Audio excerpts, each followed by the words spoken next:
So alcohol abuse is a casual factor in more than 200 diseases and injury conditions. That's according to the Global Alcohol Policy Alliance, which recently held its 7th biennial Global Alcohol Policy Conference in Cape Town. Yearly, around 3 million deaths result from the harmful use of alcohol worldwide. This has become a major concern or cause for concern. To discuss this further, I am joined now by Herman Ruiters from the Smoking and Alcohol Harms Alleviation and Rehabilitation Association. Herman, thank you so much for your time here on eNCA. Obviously, this is something that is a huge issue here in South Africa in particular. We are one of the countries that lead with, cause of death coming from alcohol. Yes, indeed. I'm working in George, in the garden group in the Western Cape. And as a doctor, we experienced a great reduction of injuries and deaths during COVID when alcohol was more restricted. Banned, yeah. So we would actually like to go to those partial restrictions again, because it's just terrible to see young people coming in injured, often hurt by their partners, lots of intimate partner violence. And there's really ways in which we as a country can work together by policy changes to reduce these harms. So what would be these policy changes without government looking as though they are basically just slicing off the wings of people whose livelihoods depend on selling alcohol? Yeah, I think one needs to look at, a complex picture, which I would say that we need to have policies in place for demand reduction so people don't want to drink. And we're implementing a program in George called Planet Youth, based on the Icelandic prevention model, where we offer youth a different environment to grow up with where they don't need to drink alcohol. And then in terms of supply reduction, the World Health Organization has very clearly stipulated what are the measures that countries can put in place that cost nothing to the government. In fact, the government would gain money through lots of these interventions. The first one being to increase the tax on alcohol, where the government would then receive more money in terms of tax. And it would especially affect young people and the poorer communities that wouldn't be as exposed to alcohol because it becomes more expensive. Other policy changes would be to change, in line with most other countries, to change the legal age of drinking from 18 to 21 years, because the adolescent's brain is still developing and very susceptible to complications of alcohol and brain damage, and to develop a substance use disorder, which previously we knew as alcoholism. And I wonder... We're also very aware that decreasing trading hours... Sorry, I didn't hear you. Yeah, I think you're mentioning everything that is in the Liquor Amendment Bill that, in fact, hasn't been passed, and it's been 6 years with the back and forth in Parliament. But, at the same time, alcohol abuse is also a societal issue. It's not only for government to sort out. So you'd find that even 14-year-olds are able to buy alcohol at the moment in South Africa instead of those who are 18. So some people would say, what would be the point of moving it to 21 anyway? Because there are some adults who still sell. I mean, Enyobeni, for instance, in the Eastern Cape is a clear example. Yes. We obviously have problems with enforcing some of our regulations.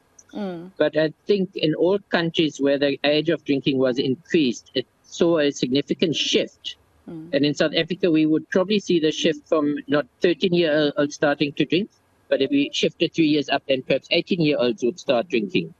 It would also clearly set the legal age of alcohol outside of school-going children. Because one problem we see at the moment is with children in matric, half of the class is allowed to buy alcohol, the other half not. Obviously, the class that is legally allowed to buy alcohol shares with the rest of the class. And immediately you've got alcohol legally used in schools, and that trickles down to the whole high school and even to primary school. So increasing the age at drinking would definitely make it firstly, put more attention on it so that people would be more aware, and parents would be more aware, and the law enforcement agencies would be more aware if there's a change in policy. and it would then be better policed from the beginning. Yeah. And Doc, what about marketing? You know, the marketing of alcohol, it was something that was tried, especially with cigarettes at some point. We don't see cigarette marketing in magazines and on billboards, etc., but we still see alcohol. And sometimes there's even young influencers on these social media platforms that youngsters have access to, just talking about how cool it would be to drink a certain bottle of whiskey or whatever. So what do you think about the marketing, policies around marketing? Yes, I think that would be a huge, again, beneficial policy change, which is included in the liquor amendment bill that is in front of Parliament for passing. It was also requested by the Department of Health back in 2013 to stop all marketing of alcohol. We just listened here to a presentation at this conference from Lithuania, one of the European countries that had a heavy alcohol problem. And they said that banning alcohol advertisement is possible. Majority of the population supported it. And they also had to ban advertising on social media. And there's always a gray area where it's difficult to see if there's advertising or not. These influencers that go onto social media drinking their champagne and in that way kind of promoting the image of champagne. But definitely by blocking it on the mainstream areas at all hours of time, because you know that social media is available to young people. Apart from that, the sale of alcohol with, these mobile motorbikes that go and deliver goods at people's homes now, often alcohol is delivered. So basically in South Africa, each cell phone is a liquor store, and that needs to change, and the advertising of liquor needs to be banned completely.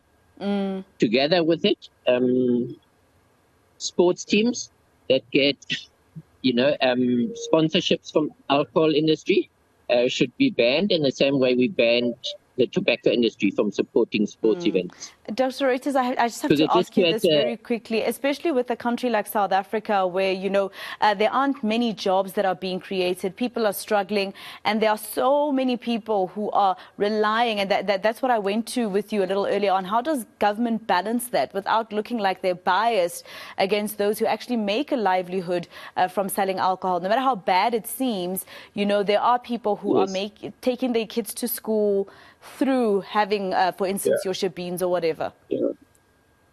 I mean, I had a discussion with the CEO of the Liquor Board of the Western Cape, and he said that was for him for a long time a concern. And he said, yes, let's allow especially black upcoming professionals or business people to run these taverns and townships.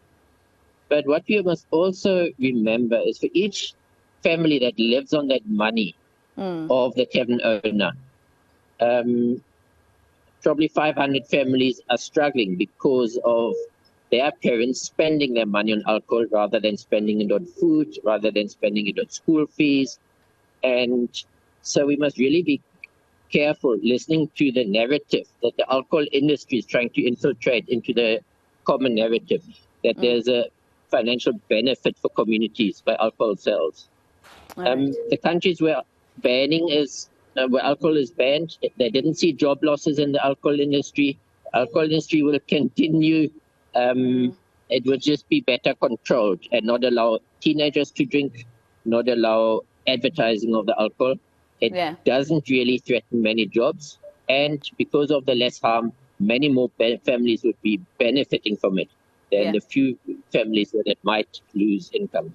All right, Doc. Thank you so much for your time and for speaking to us. This is obviously a societal issue as well. So we're all stakeholders in the fight against alcoholism in South Africa and trying to mitigate that. We're going towards December. Those festive season holidays, we'll be finding out how many people died on the road. Hopefully you're able to stay safe. Most of it, the contributing factor is alcohol abuse. Herman Ruiters, the doctor, and who's also from the Smoking and Alcohol Harms Alleviation, and Rehabilitation Association.